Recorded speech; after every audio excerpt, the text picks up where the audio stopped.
depending on your situation, if you believe in God, if you believe in, if you have a religion, usually those people, they are asked to pray first, and then they can get the answer.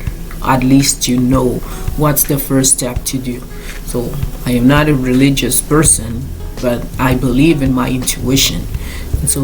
And even when I say I believe in my intuition, I believe in God, and I pray, and I believe that I can receive some answers. So that's why I'm putting this first, because I believe this is the first step, because it's gonna show me where I should go.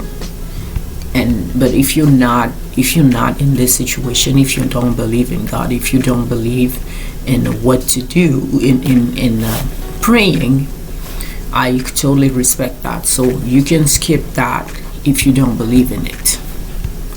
But still, if you believe in intuition or something else, but at least I think what I want to say here is, I believe in divine guidance, no matter what the shape, the form, the whatever it takes.